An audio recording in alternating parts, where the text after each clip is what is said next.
नमस्कार, आप सभी का इलाइट ग्लोबल न्यूज यूके में स्वागत है। शुरुआत करते हैं वैश्विक टॉप सुर्खियों के साथ। अडानी ने शॉर्ट सेलर हिंडनबर्ग पे भारत पर हमला करने का आरोप लगाया। एशिया के सबसे अमीर द्वारा चलाए जा रहे भारत के अडानी समूह ने अमेरिका स्थित शॉर्ट सेलर हिंडनबर्ग रिसर्च की एक रिपोर्ट पर पलटवार किया है। इसे दुर्भावनापूर्ण, आधारहीन और चयनात्मक गलत सूचना से भरा बताया है। डच इलेक्ट्रॉनिक दिग्गज फिलिप्स दुनिया भर में 6000 नौकरियों में कटौती करेगा। डच उपभोक्ता इलेक्ट्रॉनिक्स और चिकित्सा उपकरण निर्माता फिलिप्स ने सोमवार को कहा कि वह अगले 2 वर्षों में दुनिया भर में 6000 नौकरियों में कटौती कर रही है, क्योंकि उसने 2022 में 1.6 बिलियन यूरो का घाटा दिखाया। नाटो महासचिव ने दक्षिण कोरिया से यूक्रेन को सीधे हथियारों के निर्यात की अनुमति देने का आग्रह किया। नाटो महासचिव जेन्स स्टोल्टेनबर्ग ने सोमवार को दक्षिण कोरिया से संघर्षित देशों को हथियार का निर्यात नहीं करने के अपने नियम पर पुनर्विचार करने को कहा, ताकि वह रूस के आक्रमण को विफल करने में यूक्रेन की मदद कर सके। रूस को हथियारों की बिक्री से उत्तर कोरिया को एक महत्वपूर्ण जीवन रेखा मिल सकती है।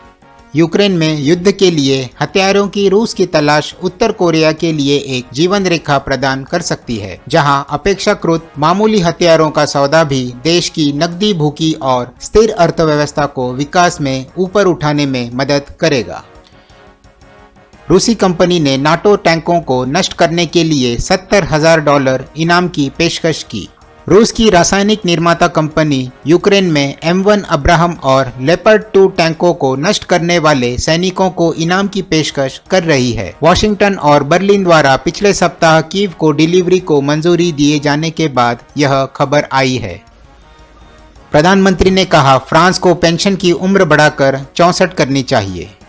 फ्रांस के प्रधानमंत्री ने रविवार को जोर देकर कहा कि सेवानिवृत्ति की आयु 62 से बढ़ाकर 64 करने की सरकार की योजना अब बातचीत करने योग्य नहीं है। संसदीय विरोधियों और यूनियनों को और अधिक नाराज कर रहे हैं, जो इस सप्ताह नए सामूहिक विरोध और विघटनकारी हमलों की योजना बना रहे हैं। यूके एयरलाइन फ्लाईबे के दिवालियेपन में डूबने के कारण रद्द की गई उड़ानें। संकटग्रस्त ब्रिटेन की क्षेत्रीय एयरलाइन फ्लाईबे शनिवार को 3 साल में दूसरी बार बंद हो गई, जिससे नौकरियां खतरे में पड़ गई और यात्री फंस गए। प्रधानमंत्री मेलोनी के त्रिपोली दौरे पर इटली और लीबिया ने $8 बिलियन गैस सौदे पर हस्ताक्षर किए। इटली के प्रधानमंत्री ने शनिवार को लीबिया में देश की पश्चिम आधारित सरकार के अधिकारियों के साथ ऊर्जा और प्रवासन पर ध्यान केंद्रित किया, जो इटली और यूरोपीय संघ के लिए शीर्ष मुद्दे थे। यात्रा के दौरान दोनों देशों की तेल कंपनियों ने $8 बिलियन के गैस सौदे पर हस्ताक्षर किए। ऑस्ट्रेलिया में खो गया छोटा रेडियो एक्टिव कैप्सूल, खोज जारी। अधिकारियों ने शनिवार को कहा कि पश्चिमी ऑस्ट्रेलिया में अधिकारी एक छोटे लेकिन संभावित रूप से घातक रेडियो एक्टिव कैप्सूल की तलाश कर रहे थे, जो पर्थ शहर में एक खदान से डिपो तक एक ट्रक पर ले जाते समय खो गया था। उत्तरी पेरू में बस खड्डे में गिरने से 25 लोगों की मौत। उत्तरी पेरू में शनिवार को एक यात्री बस के खाई में गिर जाने से कम 25 लोगों की मौत हो गई और अन्य घायल हो गए।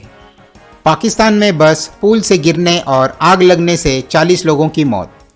दक्षिणी पाकिस्तान में रविवार को एक यात्री बस खंबे से टकराकर पुल से नीचे गिर गई, जिसमें आग लग गई और 40 लोगों की मौत हो गई।